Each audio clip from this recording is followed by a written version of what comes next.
Hello everyone, welcome to my channel outright fit and fabulous. आज हम बात करेंगे विटामिन बी 1 फूड्स के बारे में। फूड्स मतलब जो हम खाना खाते हैं, कौन सी ऐसी चीज़ें हैं जो हमें खानी चाहिए जिससे हमें बी 1 अच्छा मिल सकता है। इससे पहले हम ये समझें, मेन, विमेन या प्रेग्नेंट वुमेन या चाइल्ड को कितना बी 1 रोज़ का खाना चाहिए। बेसिकली जो एडल्ट मेन होते हैं, मतलब जिनकी एज 18 ईयर्स से ज़्यादा होती है, उनको 1.2 mg पर डे खाना चाहिए। जो एडल्ट वुमेन होती हैं, मतलब जो 18 ईयर से ज़्यादा होती हैं, उनको 1.1 mg पर डे लेना चाहिए। इसके अलावा जो प्रेग्नेंट वुमेन होती है, उनको 1.4 mg पर डे खाना चाहिए। जो ब्रेस्ट फीडिंग वुमेन होती है, उनको 1.4 mg पर डे लेना चाहिए। जो चिल्ड्रन होते हैं, उनमें बी 1 की अमाउंट वेरी करती है। जैसे जो 1 to 3 ईयर्स के चिल्ड्रन हैं, उनके लिए 0.5 mg पर डे ठीक है। जो 4 to 8 ईयर्स है, उनके लिए 0.6 mg पर डे ठीक है। जो 9 to 13 हैं, उनके लिए 0.9 mg पर डे ठीक है। जो 14 to 18 ईयर्स के बॉयज़ हैं, मतलब जो टीनेजर्स हैं, उनके लिए 1.2 mg पर डे अच्छा है। जो 14 to 18 ईयर्स की गर्ल्स हैं, मतलब जो टीनेजर्स हैं, उनके लिए 1.0 mg पर डे अच्छा है। 5 ऐसे फूड जानते हैं जिनमें बी 1 अच्छा होता है। The first one is whole grains, मतलब अन्न में बहुत अच्छा बी 1 होता है। हम इसमें इंक्लूड कर सकते हैं ब्राउन राइस, ओट्स, किनवा और बार्ले। जो हमारे घर में कटोरी होती है, उसका साइज लगभग 100 से 150 ग्राम्स होता है। अगर हम ब्राउन राइस 100 ग्राम्स मतलब एक कटोरी खाएं, तो हम 0.4 mg रोज का लेंगे। इसी के अकॉर्डिंग अगर हम ओट्स खाएं 100 ग्राम्स, तो हमें 0.1 mg मिलता है। अगर हम किनवा खाएं 100 ग्राम्स, तो 0.1 mg मिलता है। अगर हम 100 ग्राम्स का बार्ले लें, तो इसमें हमें 0.2 mg मिलेगा। बार्ले को हम ऐसे भी समझ सकते हैं, जो हमारे घर में जौ होती है या जौ का आटा होता है, उसको बार्ले कहा जाता है। इसके अलावा हमारे घर में जो मेनली बनता है, वो है गेहूं का आटा, मतलब होल व्हीट। होल व्हीट अगर हम 100 ग्राम्स खाएं, तो उसमें 0.3 mg का रोज का विटामिन बी 1 हमें मिल सकता है। इसीलिए होल ग्रेन्स में बहुत अच्छा विटामिन बी 1 होता है।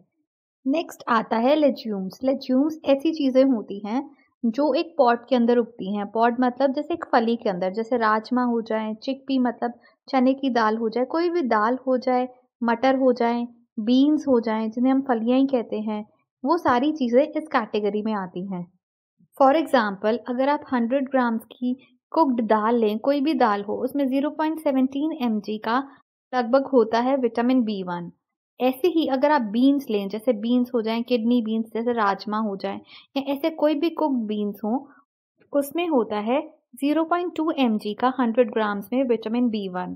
ऐसे ही अगर चिकपीस लें, चिकपीस मतलब चना, अगर 100 ग्राम्स चना लें, जो एक कटोरी होता है लगभग, उसमें मेनली 0.1 mg का विटामिन बी 1 होता है। ऐसे ही अगर पीस लें जो कुक्ड होते हैं, जो ग्रीन पीस होते हैं, हमारे घर में मटर होते हैं, उसमें 0.3 mg होता है विटामिन बी 1 100 ग्राम्स में।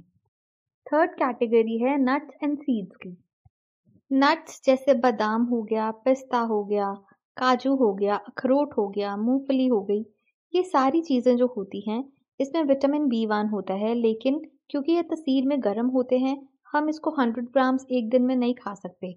इसीलिए जब हम इसको 1 या 2 खाते हैं, तो उसमें अमाउंट बहुत थोड़ी होती है। जैसे अगर हम आमंड खाएं, जो बादाम है, बादाम में 100 ग्राम्स में 0.2 mg होता है विटामिन बी 1। 100 ग्राम्स हम रोज़ नहीं खा सकते हैं। अगर 2 बादाम खाएँ, इसमें अप्रॉक्सिमेटली 0.0 mg का विटामिन बी 1 होता है, जो बहुत ही स्मॉल अमाउंट है। इसीलिए हमें लेज्यूम्स या होल ग्रेन्स अपनी डाइट में ऐड करना चाहिए, जिससे हमें अच्छी अमाउंट मिल सके। ऐसे ही सीड्स होते हैं, जैसे sunflower seeds, flax seeds, chia seeds, pumpkin seeds, इनमें भी विटामिन बी 1 बहुत अच्छा होता है। लेकिन ये भी हम 1 या 2 स्पून से ज़्यादा, मतलब 5 ग्राम टू 10 ग्राम से ज़्यादा नहीं खा सकते हैं। The fourth category of food is spinach. Spinach का मतलब होता है पालक। वैसे पालक में बहुत सारी चीज़ें होती हैं और इसमें मेनली आयरन होता है, लेकिन इसी के साथ साथ इसमें विटामिन बी 1 भी होता है। प्रिसाइसली इसमें 0.1 mg का विटामिन बी 1 होता है 100 ग्राम्स, मतलब एक कटोरी पालक अगर आप खा रहे हैं, तो आप 0.1 mg का विटामिन बी 1 ले रहे हैं। लेकिन इसी के साथ साथ इसमें और भी विटामिन होते हैं, जैसे विटामिन ए, के, आयरन, वो हम अलग वीडियो में डिस्कस करेंगे। The last category is potatoes मतलब आलू और मशरूम्स। इसमें भी विटामिन B1 बहुत अच्छा होता है। जो कुक्ड पोटैटोज होते हैं, आलू होते हैं, वो 100 ग्राम्स में 0.1 mg का विटामिन B1 होता है। ऐसे ही जो कुक्ड मशरूम्स होती हैं वाइट वाली, उसमें 100 ग्राम्स में 0.1 mg का विटामिन B1 होता है। लगभग 0.1 mg होता है पोटैटोज और मशरूम्स में अगर हम एक कटोरी खाएं। मतलब जैसे अगर आप रोस्टेड मशरूम्स खा रहे हैं एक कटोरी, तो उसमें आपको 0.1 mg का विटामिन B1 मिल जाएगा। यहाँ पर मैं एक स्पेशल मेंशन करना चाहूँगी फ्लैक्स सीड्स का। ऑल्दो ये सीड्स की कैटेगरी नहीं है, लेकिन अगर आप 1 टेबलस्पून मतलब 1 चम्मच फ्लैक्स सीड्स खाते हैं, तो उसमें भी आपको 0.1 mg की विटामिन B1 मिल जाएगी। ये इन कंपैरिज़न टू दूसरे सीड्स जो चिया सीड्स होते हैं या सनफ्लावर सीड्स होते हैं, उसके कंपैरिज़न में बहुत ज़्यादा अमाउंट है। क्योंकि 1 चम्मच चिया सीड्स में 0.03 mg होता है और सनफ्लावर सीड्स में 0.05 mg होता है, जो बहुत कम है 0.1 mg से। आई होप आपको आज की वीडियो अच्छी लगी। प्लीज़ इसको लाइक कीजिए ताकि मैं और ऐसी वीडियोस आपके लिए लेके आ सकूँ।